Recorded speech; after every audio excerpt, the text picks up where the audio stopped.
Hello guys! Welcome to my channel. Ngayon guys, umalis na yung amo ko. Lumabas na sila. Kaya ito, gagawa na naman kami ng himala. Yung mga lumang gulay, basaret, lulutuin namin. Kasi guys, nagmarket ka na kami ni Lolo. Dami namin pinamili. Kaya yung mga lumalimang gulay, lulutuin namin. Tingnan nyo. Puno na naman yung aking mga gagawin ko lang wonton yan ngayon ha. Gagawa ako ng wonton. So yung mga panggulay namin nasa ref. Kasi hindi naman sila kakain dito mamaya. Eh yung mga lumang gulay dumidilaw. Bawal magtapon. Lulutuin namin. Ang dami kong chinap-chap na karne. Ginawa kong minced pork. Siyempre nagtabi rin ako ng isasahog ko dito. So, yun lang guys. Kesa naman, itapon tong mga gulay-gulay. Itong bibi pak choy. Bok choy ba to? Okay pa, very green pa. Pero yung choy sam ko, naninilaw na parang damit tulak. Maggigisa ako ng ng gulay. Hahaluan ko ng karne. Oh, diba? Tapos magpiprito ako ng isda. Yung guys. Yung binili namin pang soup. Dito kasi guys, yung bisugo. Yung bisugo, ginagawa lang namin pang soup yun. Pinipili ko naman yung medyo malaki. Katulad ngayon, bumili ako ng worth $100. Pinili ko yung medyo malalaki. Piprituhin ko. Para pagkain namin. So, yung medyo maliliit-liit, nandun sa freezer. Pang soup yun. Pero hindi para ngayon. In the future. Katulad nito. Ah, malalaki, diba? Pipirtuhin ko. Oh, diba? Ganun yun. Ganun ang ginagawa. Kapag may pang-ulam kami. Saka, maganda yung bisugo. Maganda yan sa katulad ko. Sabay ganun. Na nirarayuma. Kasi may kaliskis. Kasi guys, doon sa mga nagkakaedad na hindi maganda yung mga isda na walang kaliskis. Nakakasakit ng paa, nakakamaga ng paa. Kaya, yun. Dati mahilig ako sa tulingan. Pero ngayon, hindi na ako gaano kasi walang kaliskis yun. Masakit sa paa. So, tandaan nyo guys ha, yung at heart dyan. Avoid nyo yung mga, isdang walang kaliskis. Lalo na guys yung yung dilis ng biruan. Kaya ngayon, hindi na rin ako nakain ng tuyo. Siguro kung meron, titikim na lang. Dati lab na lab ko ang tuyo. Tama, naninilaw na. Sabi huwag magtapon. Kasi may kunti pa kaming kanin. More on vegetables. Vegetables is life. Coffee is less, especially 3-in-1. Black coffee, mas mainam.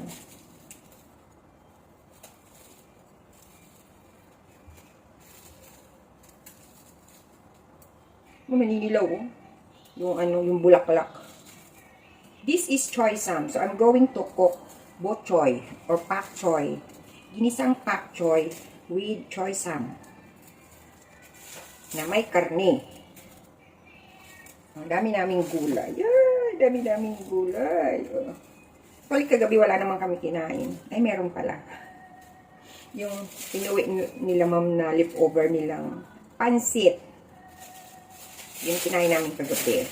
Kasi kagabi hindi rin dito kumain sila amo. Pero nag-lunch sila sa labas. Yung leftover nila, inuwi nila dito.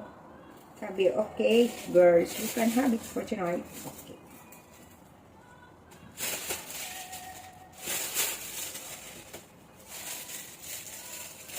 So, ayan, guys. Marami-rami ito. Tapon. Kita nyo yung guys, dami kong gulay. Oh. Diba? Choy sam and pak choy. Gasa natin, babad natin dyan.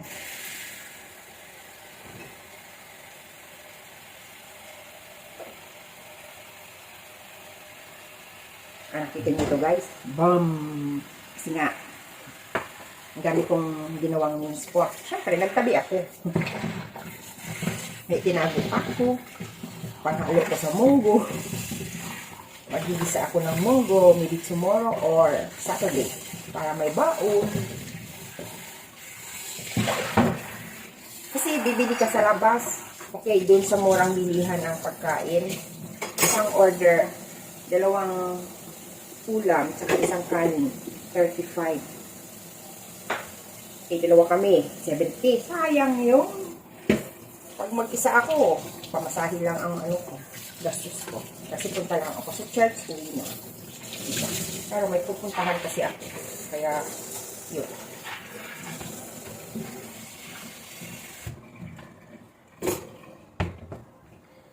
Linisin ko yung isda, ilipat ko to rito.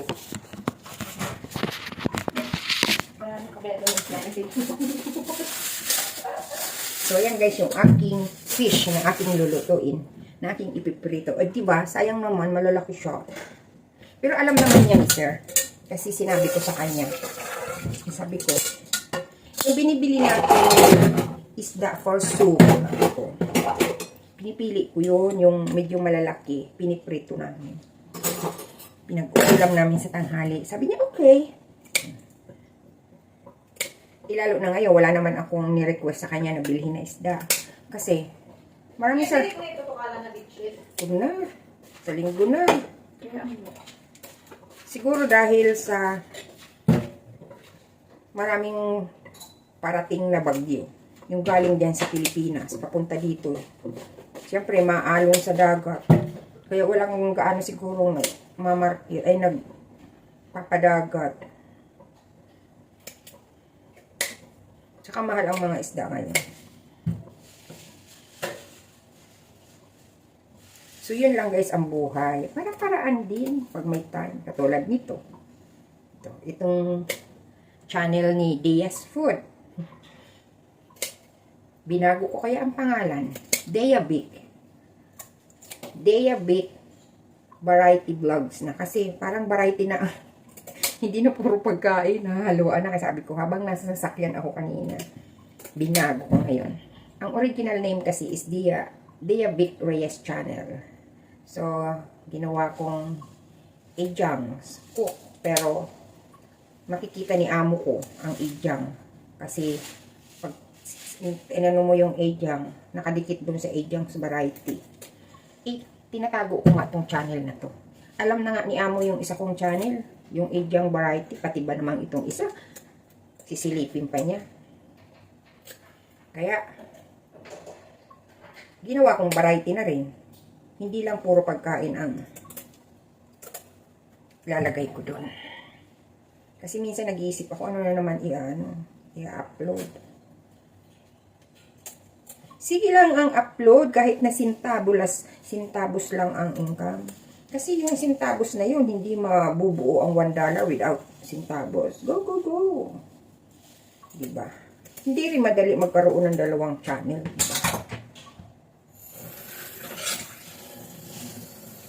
Yan, linis-linis.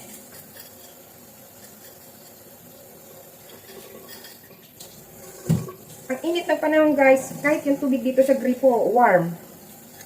Nagpalit ako ng tubig doon sa flower base. Kasi may bulaklak, di ba? So, sabi ni amo kong babae, dagdagan ng tubig. Kaso, nangungulong na yung bulaklak. So, ang ginawa ko, pinalitan ko ng tubig, din pinutulan ko. Yun ang purpose doon. Putulan. Tapos nilagyan ko ulit ng sugar. Yung mga magaling dyan mag-alaga ng mga bulaklak. How to keep the flower longer fresh. Kasi ang ginawa ko, suka din sugar. Mukhang effective naman, matagal naman. O, 1 linggo na yung ay, masakit. Tusok-tusok yung So, ang ginawa ko, yung tubig, nilagyan ko ng ice kasi yung tubig dito sa gripo ay warm.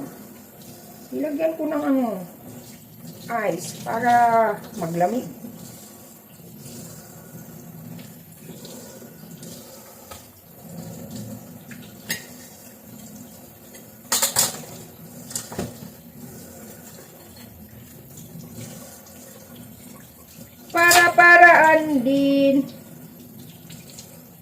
aming pa-dinner, guys. Gagawa ako ng 2 kinds of wonton or dumpling mamaya. Isang vegetarian, tsaka isang with minced pork. Kaya nagtadtad ako ng napakaraming pork. Ginawa kong mincy.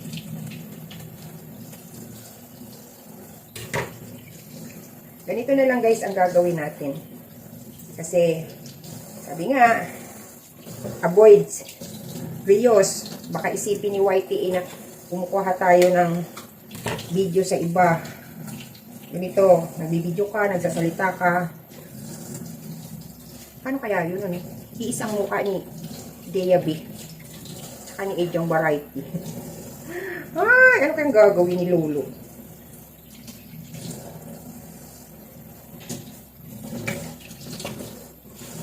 Hindi ko naman kinuha. Yung mukha lang, hindi napalitan.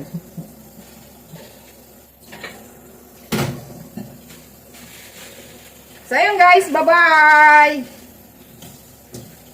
Bye!